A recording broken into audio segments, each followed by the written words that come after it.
in number 04-1067, Georgia versus Randolph.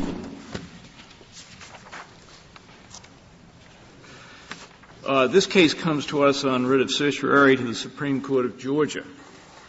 The police responded to a call to go to the home of Scott and Janet Randolph, where Janet told the police that there was evidence of Scott's drug use inside. Scott refused permission to search the house, but Janet consented. She led an officer to a bedroom where he observed a straw with powdery residue he suspected was cocaine. The officer collected the straw. Scott was later convicted of possession of cocaine after his motion to suppress that evidence was denied. The Supreme Court of Georgia held that the evidence had been illegally seized and should have been suppressed. We granted certiorari to resolve a split of authority on whether a physically present co-occupant's stated refusal to permit entry renders a warrantless search invalid as to him despite a co-occupant's consent. We hold that the co-occupant's refusal is effective and so affirm the Supreme Court of Georgia. In United States v. Matlock, we held that a consent to search by one who possesses common authority over premises is valid as against an absent, non-consenting person with whom that authority is shared. We explained there that the common authority is not synonymous with a property interest, but instead is in significant part a function of commonly held understandings about the authority that co-inhabitants may exercise in ways that affect each other's interests.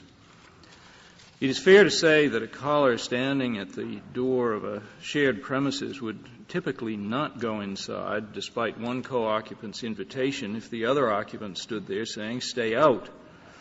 The visitor's reticence would reflect the common understanding that one co-tenant generally has no right to prevail over the express wishes of another, an understanding which is in fact borne out in property law. Since the co-tenant wishing to open the door to a third party thus has no recognized authority in law or social practice to prevail over a present and objecting co-tenant, his disputed invitation without more gives a police officer no better claim to reasonableness in entering than the officer would have had in the absence of any consent at all.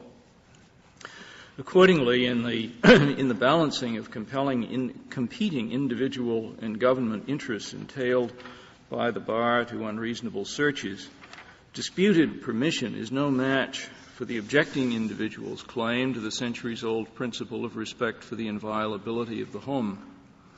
It is true that the consenting tenant may have an interest in bringing criminal activity to light and in deflecting suspicion from himself, but he may aid police in ways other than giving them entry. He may retrieve evidence for the police, for example, and the information he provides may be used by police in getting a warrant. And if it appears that the consenting co-tenant is the victim of domestic violence, the police may enter not for the purpose of conducting a search, but for the purpose of providing protection. Nothing in social custom or its reflection in private law argues for placing a higher value on delving into private premises to search for evidence than on requiring clear justification before the government searches private living quarters over a resident's objection. We therefore hold that a warrantless search for evidence in a shared dwelling over the express refusal of consent by a physically present resident cannot be justified as reasonable as to him on the basis of consent given to the police by another resident.